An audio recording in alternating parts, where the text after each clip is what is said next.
Hello नमस्कार साथियों, मैं रवि शर्मा स्वागत करता हूं आप सभी का आज की इस वीडियो में।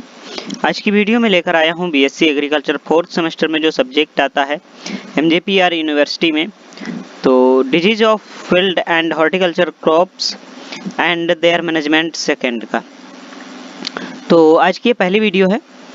अगर आप लोगों ने जो है चैनल को सब्सक्राइब नहीं किया है तो सब्सक्राइब करके बेल आइकन को ऑल पर सेट कर लेना, क्योंकि मैं इससे रिलेटेड कई क्वेश्चन पेपर आपको जो है सॉल्व कराने वाला हूं। तो पहला क्वेश्चन देख लेते हैं। पहला क्वेश्चन है हमारा कि महाभृंग शीर्ष रोग लक्षण सरसों के किस संघ में प्रकट होते हैं। तो किस संघ में प्रकट होते हैं, तो ये जो है डाउनी मिल्ड्यू में प्रकट होते हैं। फिर उसके बाद आता है अगला प्रश्न, इसमें पूछा गया है कि गन्ने का घासीय पर्व का रोग कारक है, तो कौन सा है। इसका राइट आंसर हो जाएगा दोस्तों, वो हो जाएगा MLO। ठीक है, चाहे तो आप MLO कह सकते हो, ठीक है, माइकोप्लाज्मा कह सकते हो, चाहे तो आप फाइटोप्थोरा कह सकते हो। ठीक है, फाइटोप्लाज्मा कह सकते हो, सॉरी फाइटोप्थोरा नहीं, फाइटोप्लाज्मा कह सकते हो। ठीक है, तो असल में हुआ ये कि ये जो MLO माइकोप्लाज्मा है, तो इसको बदल करके फाइटोप्लाज्मा कर दिया गया है। जो जब आप अभी जो है गूगल पर सर्च करेंगे तो आपको फाइटोप्लाज्मा आपको मिलेगा, और पहले क्या था कि माइकोप्लाज्मा था। ठीक है, फिर उसके बाद आते हैं अगले प्रश्न पर। इसमें पूछा गया है कि नींबू का गोदित रोग किसके द्वारा जनित होता है। तो किसके द्वारा जो है जनित होता है, इसका राइट आंसर है फाइटोप्थोरा, फाइटोप्थोरा हो जाएगा। ठीक है, फाइटोप्थोरा। फिर उसके बाद आता है अगला प्रश्न, इसमें पूछा गया है कि अंगूर में प्लाज्मोपारा विटिकोला जो है किसकी बीमारी का रोगजनक है। तो डाउनी मिल्ड्यू बीमारी का जो है रोगजनक है क्या, प्लाज्मोपारा विटिकोला। फिर उसके बाद आता है अगला प्रश्न, इसमें पूछा गया है कि आंवला रोली रोग का रोगजनक क्या है। तो इसका जो है फफूंद है। ठीक है, कवक फफूंद, तो डिप्लोडिया थेमोब्रामा। फिर उसके बाद आता है अगला प्रश्न, इसमें पूछा गया है कि गेहूं का ध्वज कंड किसके द्वारा फैलता है। तो गेहूं का जो है ध्वज कंड किसके द्वारा फैलता है, वो इसका हो जाएगा यूरोसिटिस एग्रोपायरी। ठीक है, फिर उसके बाद आता है अगला प्रश्न, इसमें पूछा गया है कि जौ का आवृत कंड किस बीज जनित रोग का है। तो किस बीज जनित रोग का है, तो यूटिलेगो हार्डिगा है। फिर उसके बाद आता है अगला प्रश्न, इसमें पूछा गया है कि जौ का धारीदार रोग बीज जनित है, तो कौन सा है, तो वो है कवक, पुक्सिनिया स्ट्रीफॉर्मिस। ठीक है, पक्सिनिया स्ट्रीफॉर्मिस हो जाएगा। फिर उसके बाद आता है अगला प्रश्न, इसमें पूछा गया है कि आलू के पत्ती मुड़न विषाणु का रोगवाहक है, तो क्या है, तो वो हो जाएगा ग्रीन पीच एफिड हो जाएगा। ठीक है, ग्रीन पीच एफिड हो जाएगा। फिर उसके बाद आता है अगला प्रश्न, इसमें पूछा गया है कि गेहूं का कणवा रोग किस नाम से जाना जाता है। तो किस नाम से जाना जाता है, कल्मिकोलस के नाम से जाना जाता है। ठीक है, कल्मिकोलस के नाम से जाना जाता है। फिर उसके बाद आता है अगला प्रश्न, इसमें पूछा गया है कि स्फेरोथिका पाइनोसा किस रोग का रोग कारक है। तो किस रोग का जो है रोग कारक है, तो ये है गुलाब के चूर्णिल आसिता का जो है रोग कारक है।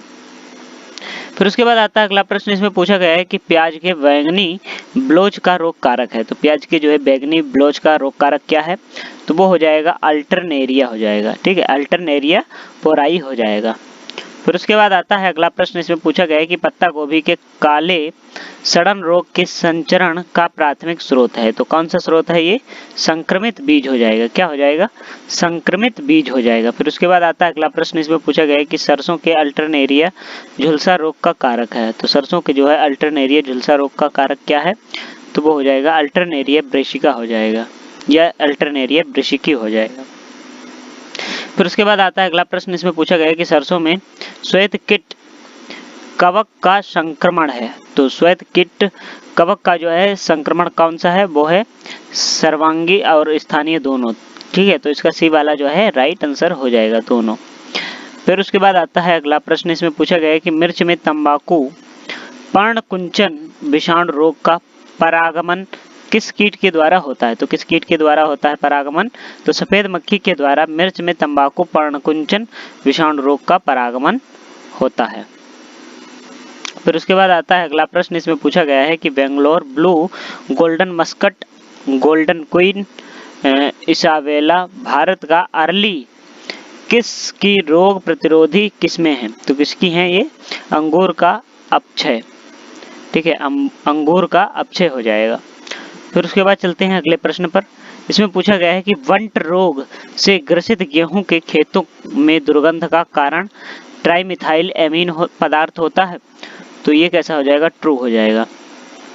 फिर उसके बाद आता है अगला प्रश्न, इसमें पूछा गया है कि एशीरिया मेंजीफेरी एवं ट्राइरोलिचस केसी कीट आम के कुरचना रोग का संचरण करती है। तो इसका जो है राइट आंसर हो जाएगा गलत, ठीक है, नहीं करती है।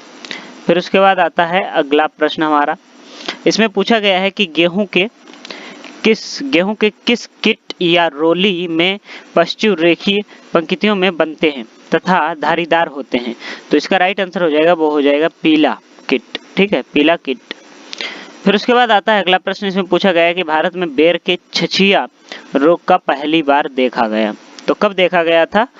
तो ये मित्तर एवं टंडन 1930 में देखा गया था। कहाँ देखा गया था? इलाहाबाद में देखा गया था।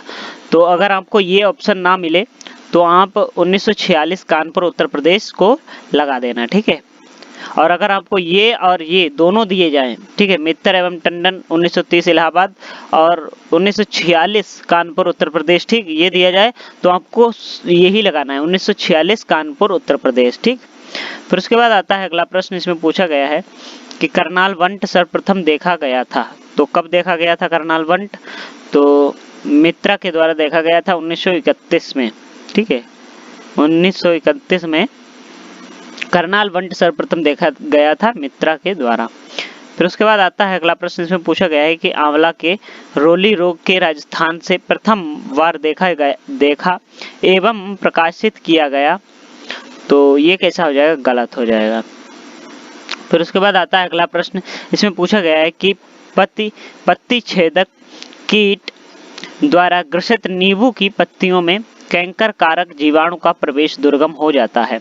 तो ये कैसा हो जाएगा? ये भी गलत हो जाएगा। फिर उसके बाद आता है अगला प्रश्न, इसमें पूछा गया है कि चूर्णिल आसिता रोग में रोगजनक अपना भोजन चूसकांग की मदद से नहीं प्राप्त करते हैं। तो इसका राइट आंसर हो जाएगा असत्य। फिर उसके बाद आता है अगला प्रश्न, इसमें पूछा गया है कि नींबू के खर्रा रोग के कारण सिर्फ फल की ऊपरी सतह पर लक्षण बनते हैं परंतु भीतरी गुदा व रस प्रभावहीन रहते हैं। तो ये कैसा हो जाएगा? ये ट्रू हो जाएगा। फिर उसके बाद आता है अगला प्रश्न, इसमें पूछा गया कि गेहूं में भूरी या पत्ती रोली रोग के कारक का एकांतर परपोषी बर्बेरिस की झाड़ियां हैं। तो ये कैसा हो जाएगा? गलत है, ठीक है।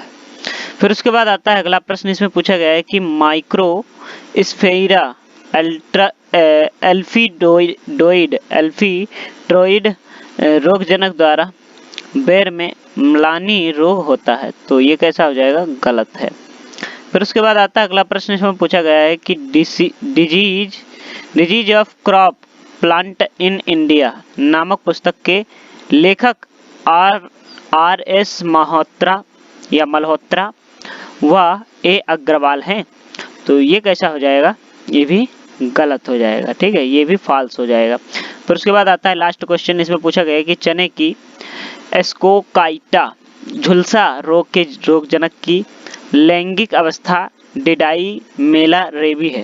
वीडियो कैसा लगा है कमेंट बॉक्स में ज़रूर बताइए और चैनल को अगर अभी तक सब्सक्राइब नहीं किया है तो सब्सक्राइब कर लीजिए, जिससे मैं जो वीडियो डालूंगा उसकी नोटिफिकेशन आपके पास सबसे पहले पहुंचेगी।